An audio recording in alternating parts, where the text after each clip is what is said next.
Yes, ebana, ni ukweli usiohitaji uthibitisho ya kwamba mara zote kwenye maisha ya binadamu kwamba uhusiano kati ya mtoto wa kiume na mama yake mzazi huwa ni mkubwa kuliko ambavyo kunakuwa na uhusiano kati ya mtoto wa kiume na baba yake mzazi. Huu ni uhalisia ambao mara nyingi tafiti nyingi zimekuwa zikionyesha hivyo, licha ya kutokuwa na uthibitisho kutokana na tafiti hizo. Sasa kwa nini nayazungumza haya yote? Nayazungumza haya yote nikiambatanisha na kile ambacho kimetokea kwa mchezaji raia wa Tanzania Faisal Salum Abdalla. Nikurudishe nyuma kidogo, kipindi ambacho Faisal Salum alikuwa akiachana na Young Africans kwa changamoto za maslahi, ambapo tulielezwa ya kwamba Faisal Salum alikuwa akilipwa kiasi kidogo cha pesa tofauti na vile ambavyo yeye alikuwa akitaka.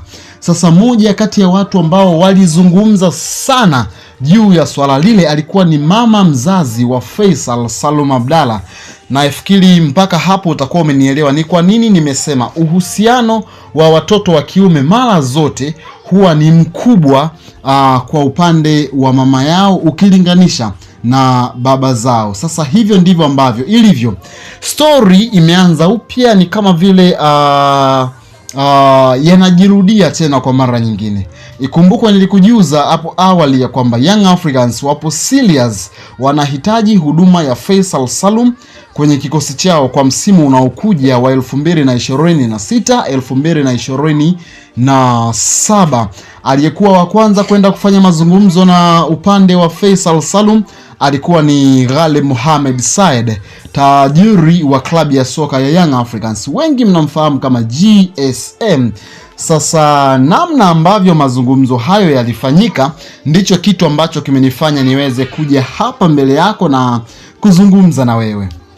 Kama ambavyo nimekujuza uhusiano wa mtoto wa kiume na mama yake mzazi. Sasa taarifa zinatueleza ya kwamba kwa sababu kisheria Young Africans hawatakiwi kufanya mazungumzo na Faisal Salum bali Azam Football Club. Sasa Young Africans walikuwa wanataka kufahamu endapo upande wa Faisal Salum wapo tayari endapo Azam atakubali kufanya biashara. Ndipo Ghalib Mohamed Said akafanya mawasiliano ya moja kwa moja na mama yake mzazi Faisal Salum, wakiwa wanaamini ya kwamba uhusiano mzuri uliopo baina ya Faisal Salum na mama yake mzazi inaweza kuwa chanzo cha wao kuipata saini ya Faisal pasi na kuwa na shaka lolote. So aliyekuwa wa kwanza kufanya mazungumzo na mama yake mzazi alikuwa ni Ghalib Mohamed Said, na taarifa za awali zinatueleza ya kwamba upande wa Faisal Salum wapo tayari kabisa kurudi tena Young Africans endapo Azam Football Club watakuwa tayari kufanya biashara na Young Africans. Hivyo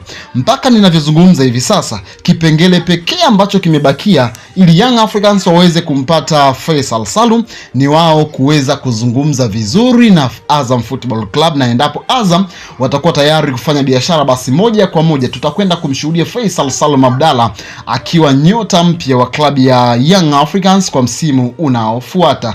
Sio rahisi kama ambavyo mashabiki wengi wa soka wanafikiria, sio rahisi kama ambavyo mashabiki wengi wa soka wanazungumza, kwa sababu Azam Football Club wana mkataba wa mwaka mmoja na Faisal Salum na wanania kumtumia mchezaji huyo msimu ujao. Hivyo basi ili Young Africans waweze kumpata Faisal Salum Abdalla inaweza kuwagharimu kiasi kikubwa sana cha pesa kama ada ya kuvunja mkataba wa Faisal Salum ambao thamani yake kwa muda ni zaidi ya mwaka mmoja. Nini kitatokea, nini kitajiri na nini litakuwa hitimisho la haya yote yanayoendelea kutokea? Endelea kuwa karibu na channel yetu pendwa, nasi tutaendelea